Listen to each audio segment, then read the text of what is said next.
Assalamualaikum warahmatullahi wabarakatuh kepada sahabat-sahabat saya yang dirahmati Allah Ta'ala sekalian. Rakan YouTube saya, rakan media sosial saya, Twitter, Instagram dan juga Facebook yang dirahmati Allah SWT sekalian. Hangat diperkatakan sekarang ni dalam media sosial iaitu tentang arak. Jadi ingat tak satu peristiwa ketika bila mana baginda Sayyidina Rasulullah sallallahu alaihi wasallam ketika peristiwa Isra' dan juga Mi'raj, Nabi naik ke langit.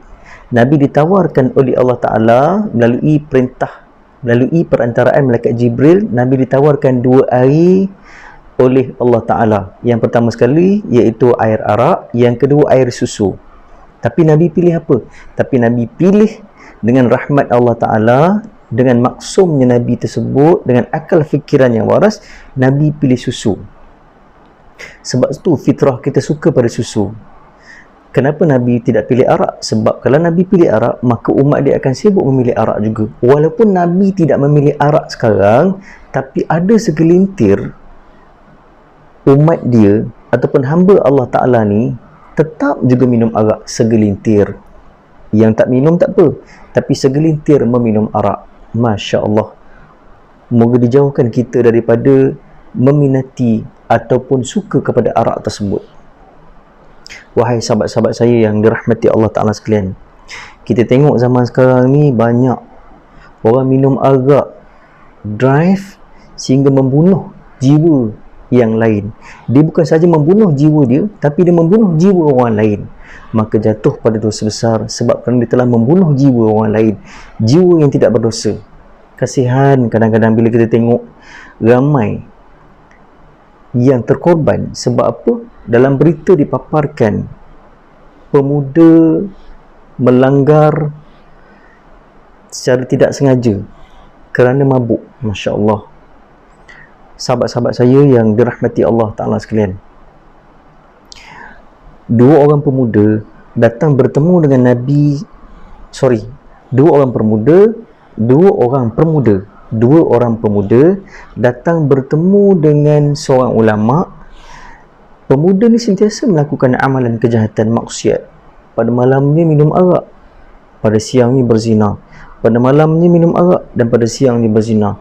Lalu pada ketika itu dua pemuda tadi bertemu dengan ulama tadi. Dia beritahu pada ulama, wahai ulama, aku nak bertaubat. Macam mana cara aku nak bertaubat? Lalu pada ketika itu ulama tadi beritahu, kalau kamu nak bertaubat, kamu kena pecahkan atau kamu kena clearkan rumah kamu daripada arak. Kamu kena buang semua tong-tong arak ataupun air-air arak dalam rumah kamu. Maka taubat kamu akan diterima oleh Allah Ta'ala. Lalu pada ketika itu pemuda tadi pun balik ke rumah, dia pecahkan tong-tong arak dalam rumah dia. Sebenarnya orang zaman dahulu mereka simpan arak, bukan simpan berbotol-botol arak, tapi mereka simpan arak ibarat macam satu tong yang besar dan boleh buka pilipai air tersebut. Mereka minum seperti minum macam air minum yang biasa. Masya Allah. Dan pada ketika itu pemuda tadi pun pecahkan tong-tong arak dalam rumah dia. Dan keesokan harinya pula, lepas rumah dia clear tadi, dan pada malam keesokan harinya pula, dia mimpi didatangi dengan malaikat yang menegur kepada dia, senyum kepada dia. Lalu pada ketika itu, keesokan harinya pula, dua pemuda tadi bertemu dengan ulama tadi. Dia beritahu pada ulama, wahai ulama, aku nak beritahu pada kamu bahawasanya aku bermimpi bertemu dengan satu cahaya, iaitu malaikat yang senyum kepada aku. Lalu ulama tadi senyum kepada dia. Dia kata apa? Ulama tadi beritahu, wahai dua pemuda yang telah insaf, sesungguhnya malaikat menyukai rumah kamu sebab dah tidak ada perkara-perkara maksiat, dah tidak ada perkara-perkara syirik dalam rumah kamu, dah tidak ada arak dalam rumah kamu. Maka mungkin Allah Ta'ala telah menerima taubat kamu. Sahabat-sahabat yang dirahmati Allah Ta'ala sekalian, kalau kita nak rumah kita dimasuki malaikat, kalau boleh buang perkara-perkara syirik yang ada dalam rumah kita, perkara-perkara tahyul ataupun perkara-perkara maksiat, arak dan sebagainya, ataupun botol-botol arak sekalipun, kalau boleh kita buang, sebab kita nak malaikat masuk dalam rumah kita. Sahabat-sahabat saya yang dirahmati Allah Ta'ala sekalian, kita tengok balik. Saya nak petik satu hadis Nabi SAW yang berbunyi, iaitu sesungguhnya Allah menjanjikan azab kepada peminum arak dengan minuman lumpur kebinasaan. Para sahabat bertanya, wahai Rasulullah, apakah lumpur kebinasaan itu? Jadi baginda menjawab, peluh penghuni neraka atau perahan ahli neraka. Riwayat Muslim 2002. Jadi sahabat ni bertanya kepada Nabi, wahai Rasulullah, apakah balasan kepada mereka yang meminum arak? Lalu pada ketika itu, balasan orang minum arak ni dalam neraka esok mereka akan minum peluh-peluh mereka sendiri ataupun akan minum peluh-peluh arak.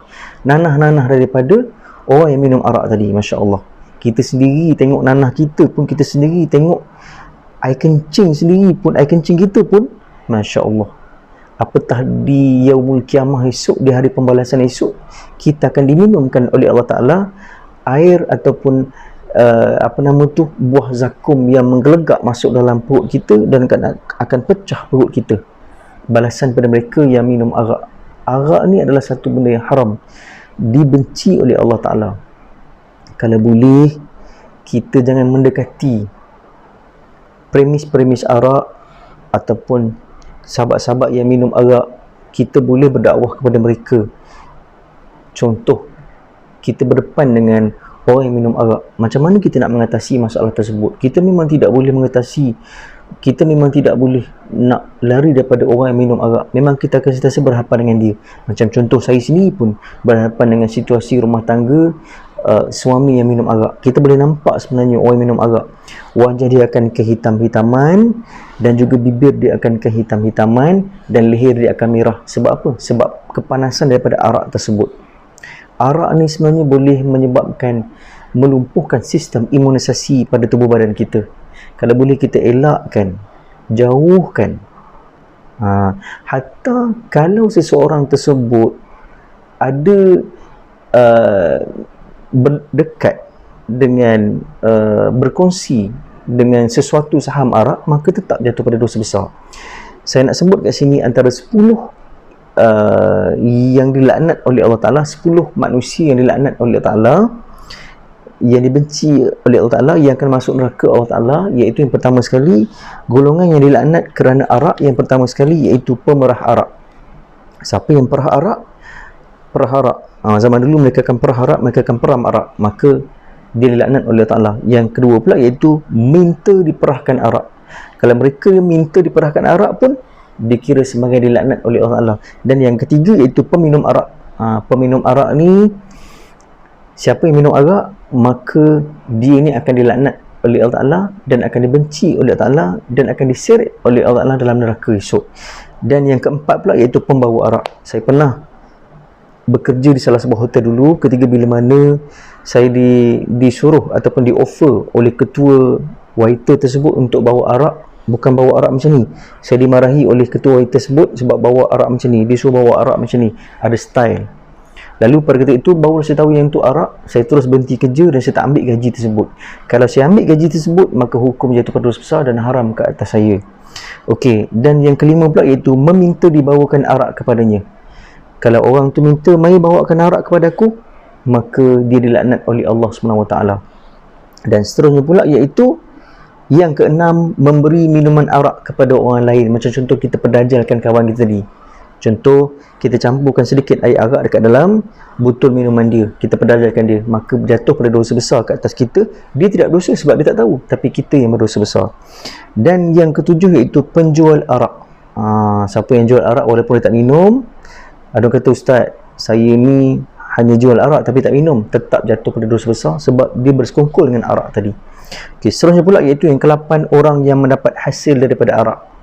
Contoh, dia buat satu kilang arak tapi dia tak minum arak. Dia buat satu premis arak tapi dia tak minum arak. Maksudnya dia ambil sedikit cukai daripada arak tersebut, maka jatuh pada dosa besar ke atas dia.